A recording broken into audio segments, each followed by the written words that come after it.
Hi and welcome to another episode of Conversation with a Chef. I'm Jo Ritty and I love sharing with you the conversations I get to have with talented and passionate chefs. It's the backstory, if you will, to the food they're putting up. I begin today by acknowledging the Wurundjeri people and the Bunurong people of the Kulin Nation, traditional custodians of the land where this conversation takes place, and I pay my respects to their elders past, present and emerging. The drive into Lindenderry and Red Hill takes you past rows of vines and manicured gardens that open out to 38 acres of rolling lawns, a tennis court, wood-fired hot tubs and 41 elegant rooms. It's the sort of place you can settle into for the weekend, or drive down for lunch and wish you'd booked a room. In the kitchen is executive chef Nick McGonigal. He started working at Red Scooter Events before moving into Melbourne institution Cecconi's, before crossing the world to spend 2 years as chef de partie at Brett Graham's three-Michelin-starred restaurant, the Ledbury. Back in Australia, he cooked at Bentley Restaurant and Bar in Sydney before moving home to Melbourne and working at Society, then Paringa Estate on the peninsula. 10 years after his apprenticeship, he's leading the kitchen at Lindenderry. We talked about the move from winter to spring, a citrus and lavender dessert served with a burst of liquid nitrogen, the balance between creativity and spreadsheets, and why the story behind an ingredient matters to him. Thank you, Nick, it's so nice to be here. And I was just saying to you as we walked in, I had no idea about the expense of, so it's Lancemore at Lindenderry? Yes, correct. Yeah. So Lancemore is the hotel group. Yeah. And the property here is named Lindenderry. Do you know who it's named after or where that name comes from? So I know linden comes from the linden trees, and then I believe the owners, there's a place called Dairy, and that they like the name, so they combined the two. Yeah. So I think, I'm not 100%, but I'm 80% sure that's correct. Yeah, right. Because I was looking at where you've been and I thought Ledbury, it's kind of like Lindenderry. Maybe you just have an affiliation with L's. That's what I thought. I was like, oh, that's sort of familiar, might be a sign. Yeah, that's right. But I had no idea that the hotel was so big. So you 41 rooms? I think so, 41 rooms. Yeah, it's good it's not 40. 41. And beautiful, what do I want to say? It's an estate, so beautiful landscape and grounds. How big is it? It's 38 acres. Wow. So, and there's so much in the back of it as well. We have a tennis court. At the moment, we have hot tubs, which is heated with wood fire. So people can go exploring. There's things to do, which makes it really exciting. Have you used the hot tub? Not yet, no. I'm planning to use the tennis court soon with a friend. Yep. But yeah. So nice. And when did you arrive here? I started in February this year. Oh, okay. So I've been here for 6 months. Yeah. So you're settled now. Yeah, definitely settled now. Yeah. And what's happening? Like, what's on the menu? Today's Saturday. Was it a busy lunch? Yeah, today we had a busy lunch, which was good. We had a few walk-ins. Yep. Tonight's another busy night, so that's exciting. It's sort of, I feel like we're coming out of winter a bit early this year. I've been on the peninsula for a few years and it sort of drags on, but this year I feel like it's people coming out, a bit earlier. I feel like spring's also a bit early, so that's sort of encouraging people to come out to the peninsula, which is exciting. It's a funny year this year, I think, seasons-wise, because I feel like we had a really beautiful long autumn and golden weather. Yeah. But I don't know, like I'm from New Zealand, but and I've been here a while now, but I feel like there's this Melbourne thing of where the summer goes on, and people are like, oh my God, like when's the hot weather going to stop? And then it does, and then everyone's like, oh, it's so cold in Melbourne, when's it going to be summer? Exactly. It's one or the other usually. Yeah. And so tell me, where are we in a winter menu now? Yeah, so we're on a winter menu. I'm sort of just shifting to spring. So at the moment, working on a new dessert involving a lot of citrus. Citrus is very popular at the moment. I'm sort of going towards a floral, so there's a bit of lavender in there, citrus, using a bit of liquid nitrogen. So something that I've played around with before in my career, and something that I sort of want to continue to use. So I'm involving that into the dessert, which is exciting. How is that involved? How do you? So at the moment, I'm just sort of segmenting like grapefruit, blood oranges, and freeze drying them in the liquid nitrogen, and then they break apart into the natural segments of the orange, and then we're gonna sort of serve that at the table on top of the dessert. So it sort of adds that bit of theatre to the restaurant, which people really enjoy. And in terms of the entrees and mains, is it modern Australian? Yeah, it's always a funny one. People always talk about what is Australian cuisine because we're so influenced, especially from our neighbouring Asian cultures. I would say modern Australian. There's definitely some indigenous ingredients on there, like wattle seed, muncheries, but there's definitely an Asian influence. I use a lot of seaweed, kelp, miso in the cooking, but I would say my technique is more European based. So lots of French, Italian, lots of sauces with the proteins, a few pasta dishes. Yeah. So there's definitely a blend, which I really enjoy. And I read somewhere that you really like the stories of the food that you're using. So, and I love anything to do with stories. So I was interested to hear a little bit more about that. So do you mean because a lot of it's locally grown that there are stories attached to things? Yeah, definitely. I think there's more stories about how it's produced and the producers more so than and the produce. So it's more about how they how they started up, how many years they've been doing it, and there's so many people that have started a small business and it's grown massively, and they're supplying across the country now, and it's really showcasing the Mornington Peninsula and put it on the map. I sort of think the Mornington Peninsula has always had a massive wine attraction, but the food is definitely right behind it as well, and it's definitely going to be a destination in the country. Absolutely. And so on your menu, is it largely local? Yeah, there's definitely a blend. I wouldn't say everything is local, because I think, to get great scampi, I've got scampi on the menu now. I'm not going to get any from the local bay. But I definitely try to showcase the local producers, but Australian producers as well. Definitely try to showcase those as well. And so I feel like you've had a really fast trajectory, because I read that you were doing your apprenticeship in 2015, so that's only 10 years. Yeah, that's definitely. Really amazing. Congratulations. Thank you. And and you were overseas during that time, so you've really packed it into 10 years, and now you're an executive chef. And so you oversee the restaurant, catering, everything across the board. rooms, So everything from restaurant, fine dining restaurant, cellar door, room service, breakfast, and weddings and conferences. Wow. So there's quite a lot in there, and it's sort of good because it's all different types of food and catering, in a sense, I should say. And I've definitely had experience in all those, except conference, and I've had experience in weddings and breakfast before in small parts of my career, and here in this position I have to sort of blend them all and grasp from all experiences of my whole career in this one role. So there's a lot more admin, I imagine. Yes, so there is. Spreadsheets and than just cooking and being creative.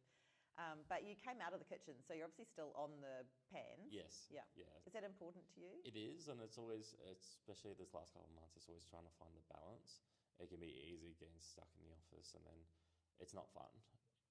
But there is a lot of paperwork involved, a lot of emails to respond to, but it's part of the gig, and I'm just trying to find the balance now, making sure I want to be in the kitchen, I want to be in the pass. I've got a great sous chef, Brenton, who's fantastic. He's a huge support to me. So it's all about the relationship and the teamwork that I have with him and we have with the team, which is what brings us success here. And when you're in a winery, how much consideration do you have to give when you're creating menus to the wine? Do you work in with the winemaker or the sommelier? Like, how does it? Yeah, so our head, a sommelier of the group, Jackie, she's fantastic. I've got a lot of experience from here and overseas as well. So we've had tasting sessions with her where we go through the wines. We showcase obviously our own Lindenderry wines, but we also showcase international wines, which is fantastic, and the Mornington Peninsula as well. So how do you work out dishes that? Or is it just the wine is so good that you can drink any wine with any dish, or do you still stick to those kind of rules of what goes with what? Or yeah, it's always a weird one. People say, do you create a dish that sort of goes towards with a certain a particular wine? And like I do in a sense, like, you know, obviously you've got heavy, earthy dishes, you want to match it for bread and all that. But it can be very, very tricky. I feel like there's more varieties of wine out there which can match with my food rather than the other way around. But in saying that, there was a real special event coming up in a couple of weeks where I head down to Werribee Mansion and we're doing a collaboration with Yalumba Wines, and I had to match a dessert with a red wine. So that's hard. yeah, it is a bit hard, and a lot of people say just do a cheese, and I don't like doing a cheese as a dessert course. No, okay. I think a cheese needs to be a cheese course. So I created a white chocolate mousse with quince poached gin red wine, and that sort of complements that wine that we've chosen really well. So it was a bit of a challenge, but yeah, that's an example of that. And that's interesting because, so have you had experience in the pastry section, or how do you? Yeah, so I want to have a grass experience in everywhere I've worked at pastry. I did a lot of work in pastry when I was at Society.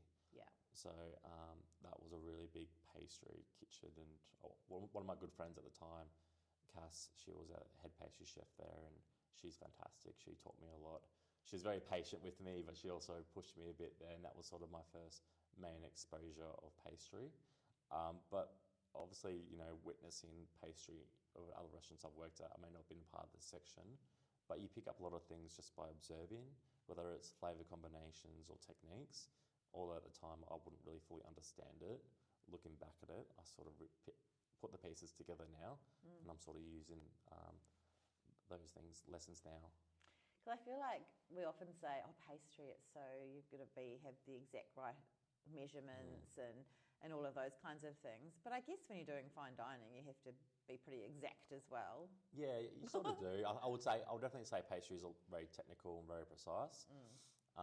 It's not like savoury where you can just, you know, just put a knob of butter in it and just off you go. Yeah. So yeah, I would say that there is a different approach to it, which, you know, I've sort of learnt along the way. Yeah. And did you always think you'd be a chef? Yeah, when I was younger, I definitely used to love cooking, and my family says, "You're going to be a chef." And then when I was in high school, and you know, when you're 17, 16, you start really thinking about what career you're going to go down.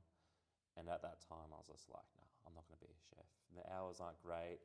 The pay's not great. I'm not gonna do that." And then I went to university for pretty much like 4 weeks, and I was just like, "This is not what I want to do." And it was weird. It was a science course, so I was doing a Bachelor of Science, and I pretty much dropped out. But I dropped out well before then. I sat my exams, and the only exams I passed was chemistry, and the reason being was because we were given a prac, which I sort of read as like a recipe. You follow it through, you write your results, and I was just like, this is easy. And I just always thought, it's just a recipe. I don't eat the experiment at the end. That was the only subject I passed at university was chemistry, and that was the reason I sort of thought, you know what, maybe I should give cooking another thought. Yeah. And so I decided to go down that path. And so did you do your apprenticeship at Cecconi's? I did. So I did my last 2 years at Cecconi's. Yeah. I did my first year at an events venue called Red Scooter, which is now shut. That's right. So that was a lot of bulk food preparation, weddings, parties, and that sort of using that experience now in my current role, definitely. Yeah. But Cecconi's feels like it's such a institution. Yes, it is. It definitely is. A lot of people I've spoken to have gone through there, Yeah. and I've got friends who were there, and what a great place to be. It is a fantastic restaurant, and I think even like the food and the kitchen team, but the owners, the Bordelottos, they are just veterans in this industry. They're there every day, working as hard as anyone else. And I think, you know, I've definitely had great employers, and they're definitely one of them where, you know, you witness them, how hard they're working, and they lead by example. And yeah, it's just really admiring. It makes you work harder when, you know, the person that's employed you is working as hard. Yeah. So when you started and you're like, you know, I think I want to be doing the recipe that I actually get to eat at the end and that kind of thing, it's really hard work. What do you think that it was about being in the kitchen and hospitality that made you think, yeah, this is right for me? Yeah, just like, I don't know, I was sort of given like a 2-week trial, more trial for me to see if I liked it. And then at the end of that 2 weeks, they said, so did you want to come on as an apprentice? And, I had nothing negative. The first 2 weeks was great. And I thought, yeah, why not? Like, I wasn't 100% sold, but I was willing to give it a go. And the last 10 years have just flown by, and I'm just chasing every challenge ahead of me. And I suppose that's why I've moved into an executive role so quickly, is just because I'm looking for the next challenge. And that's great, but there's looking for the next challenge and then being able to achieve that. So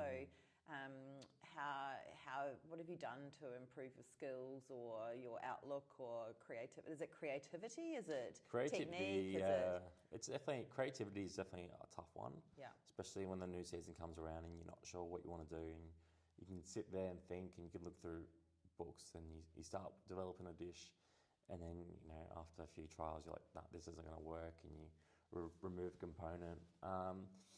It's a really funny one. It's just, I feel like the ideas come to me when I'm not trying to think about it.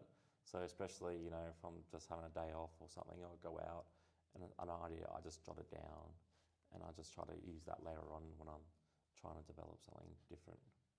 And do you have lots of notebooks?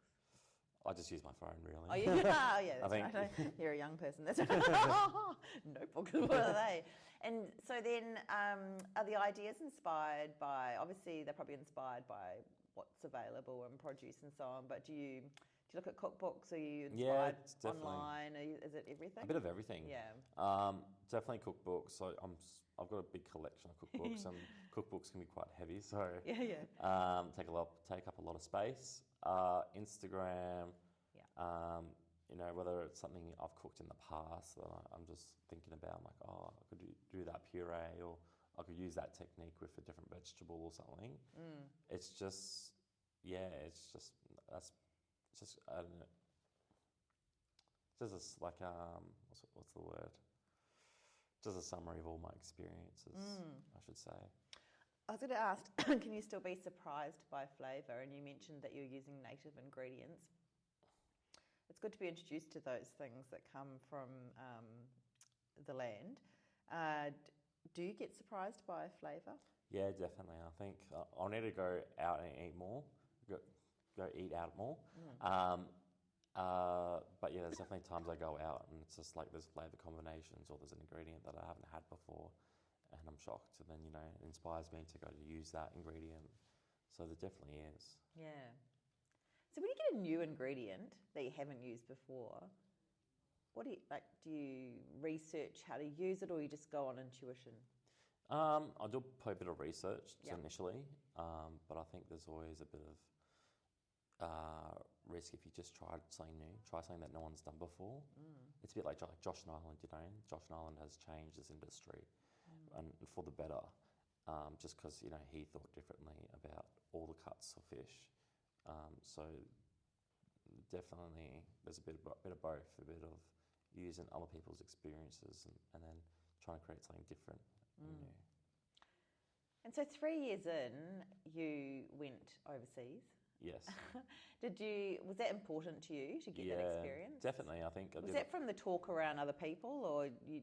It was. I would say it was more. I did a lot of reading when I was an apprentice. Yep. I used to get the train into work every day, and I used to read on the train, and it was mainly autobiographies. So it was more the stories of other successful chefs all around the world, and everyone that was successful worked in a Michelin restaurant, and majority of them worked in London. So that was sort of the drawing card for me. Was, well, I want to do that. I want to do it as soon as I can. So it was as soon as I was qualified, book my flights and head to London. And then when I sort of decided that, it was like I discovered the Ledbury and Brett's, and that's what I was drawn to there.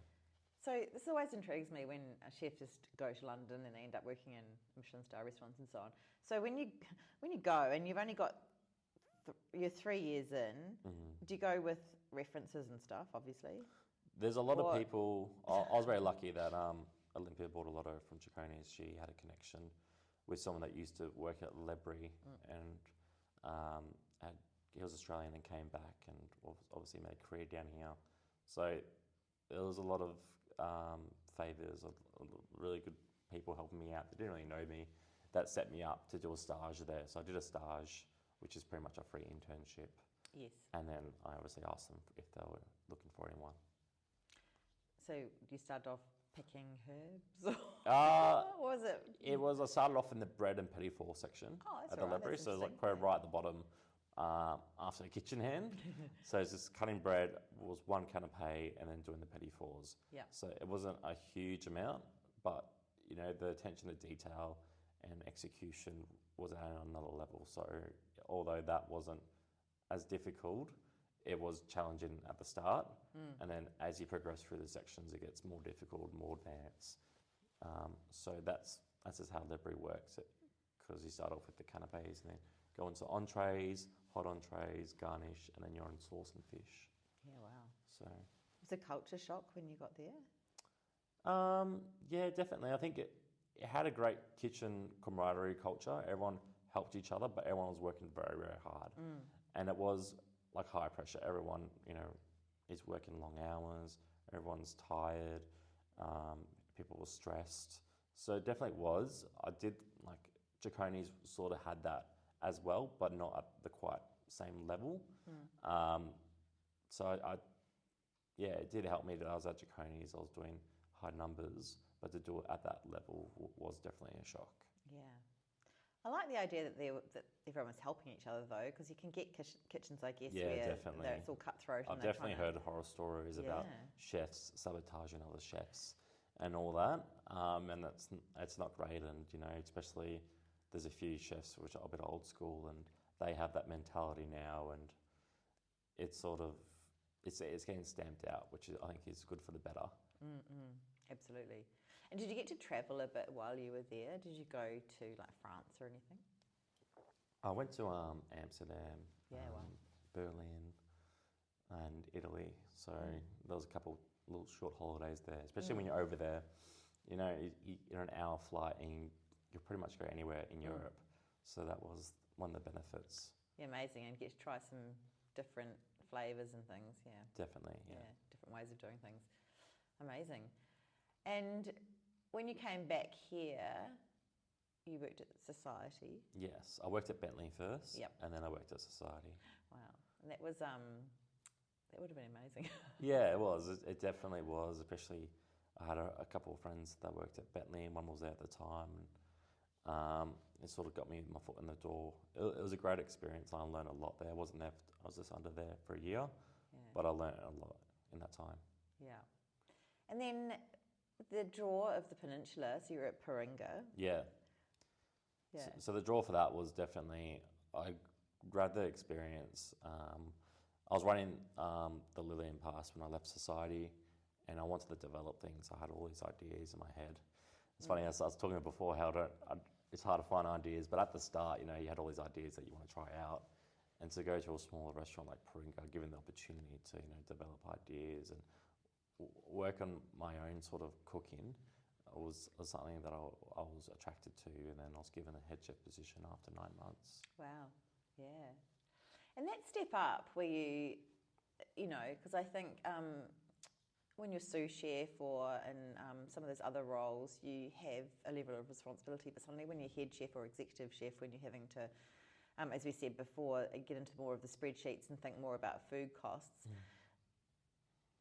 does that feel limiting to creativity, or more like a challenge to be accepted that you've got food costs? I think it's definitely a challenge. I think you can go work at some great restaurants. You can go work at the best restaurant in the world, and you can be there for 10 years and learn how to cook amazing food, but their food cost is not financially sustainable.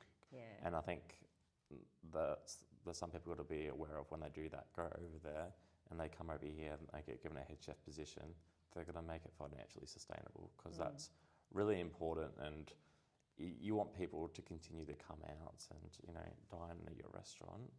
And if it's not an affordable price and they don't feel like they're getting value, it makes it very difficult. Do you read reviews? I do. I think it's important to read feedback, and sometimes it can be, you know, a bit disheartening. You know, and some people, everyone has their opinion. I think there's definitely some where I think that's a bit unfair, but I think it's just part of the role, and you sort of just brush it off in the end. But I think there is definitely sometimes good points in there, especially criticism, that you just need to take on board. Just like, you know, I really hadn't thought about that. Maybe they're right. Maybe the portion was a bit small, because sometimes I can be too focused on the food costs and not the actual, you know, is it substantial enough? That's right. So it's always important to, you know, not focus on it too much, but definitely look over them. And what does it mean for you to be a successful chef? Success, yeah, it's weird how you can measure it. You can measure it long term or short term. I think to be a successful chef, you know, you got to fail, you know, and I've definitely failed along the way and made a lot of mistakes. And thank you so much for listening to this episode of Conversation with a Chef with Nick McGonigal at the dining room at Lancemore Lindenderry, Red Hill. You can check out all the goodness on Instagram at the dining room Red Hill. That's all one word, no underscores, nothing. You'll see delicious food, Nick picking veggies from the garden, the vines, divine. As for me, I'm also on Instagram at Conversation with a Chef. And if you'd like to read other chats, you can check out the website, www.conversationwithachef.com, and become a subscriber. Of course, you can click follow on Apple Podcasts or Spotify, so I know you're there. I would absolutely love it if you told a friend about the chats, because that's still the best way to get the stories out there. Once again, thanks so much for listening. Have a great day and bon appetit. yeah. Amazing. Thank you. No. So great. Thank you for having me.